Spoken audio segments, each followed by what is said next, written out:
Mersin, a large city and port on the Mediterranean coast of southern Turkey, with some extraordinary ancient ruins. Named after an aromatic plant, Mersini, a genus of the myrtle plant family, a plant which has a deep and mysterious historic relationship with humans, still to be found growing in abundance in the area. A place which 17th century traveler Eviaci Liber wrote of, noting an ancient clan named Marcino Liber, presumably also named after this special species of plant. Excavated by John Garstang, who managed to examine 23 levels of occupation at the mysterious ruins. According to academia, the ancient fortifications found at the location were put up around 4500 BC, with the site, like so many others we have covered over the past 2 years, abruptly abandoned at some point within antiquity. That, although obviously due to a cataclysmic event far before 4500 BC, is a date argued by funded academics worldwide. Our recent video explaining our own conclusions of this being due to natural cyclical solar activity, subsequently triggering volcanic eruptions, which in turn triggered great floods and a possible ice age. It seems struck a chord that some do not want resonating, with it being aggressively dismissed by a volley of objections, coming from several directions and sources. Our own thesis, based upon personal, exhaustive, and detailed exploration, often accompanied by our own personal discoveries at sites the world over. Discoveries never before made or indeed publicly shared. Often intriguing connections linking these ancient sites with each other. Our theory regarding their demise, however, has been attempted to be dismissed, seemingly en masse, in favor of a comet impact, with most of mainstream media, including Nat Geo and indeed the Smithsonian, not forgetting a certain suspiciously successful YouTube channel, which we shall not mention the name of, who we now perceive as controlled opposition to our own hard-earned discoveries and conclusions thereof, releasing a volley of opposing claims shortly before and immediately after our own release of information surrounding our solar hypothesis.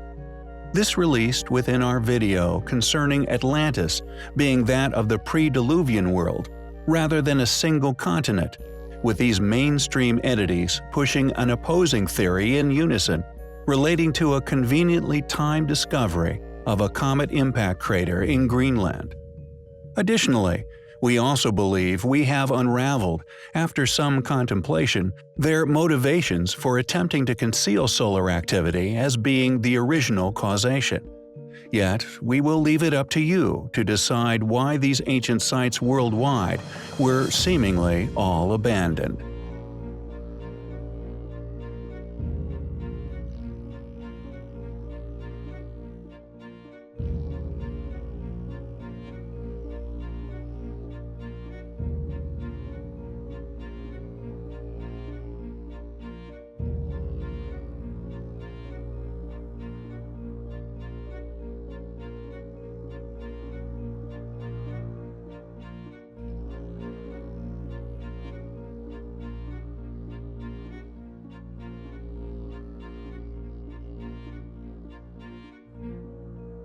Our reason for being reluctant to present a full exposé of not only our discoveries regarding their motive for concealing solar activity, but also who would want to, is that we truly feel exposing such agendas would jeopardize our work in several ways.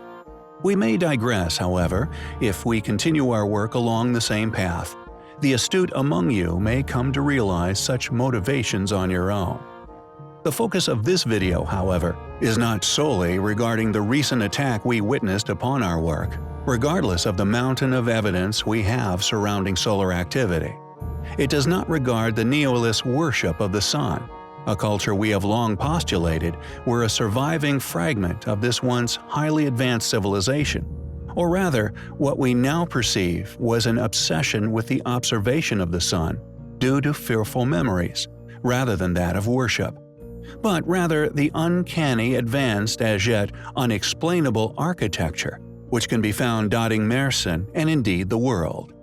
Mersin, like many other extremely ancient well-built fortifications, became a part of many states and civilizations: the Hittites, Assyrians, Persians, Greeks, Seleucids, and Lagids, to name but a few. With polygonal masonry being one of the most easily recognized characteristics, a characteristics for all you amateur explorers out there to use, to easily identify sites as pre-Diluvian. Littering the site, it is a sophisticated, unexplained form of masonry that is also found within Peru, Egypt, Necromantion, uncannily similar in style, may we add, although many other Greek sites such as Delphi, Italy, Japan, South Korea, Turkey, Lebanon, and so on. A method of construction left by a civilization we now feel the evidence for the existence of, and indeed them being academically hidden thanks to ours and others' exhaustive efforts, has become overwhelming. And our suspicions regarding the reasons for the concealing of them, and indeed the reason for their demise, are irrelevant. Even if subsequently blaming climate fluctuations upon our planet, on human activities, is not only incredibly profitable, but also a cunning method of controlling the human population. These circumstantial factors are irrelevant to the evidence of the past existence of this extremely intelligent, clearly technologically advanced, and capable civilization. Evidence that has seen funded institutes scrambling to push specific opinions upon inquisitive minds.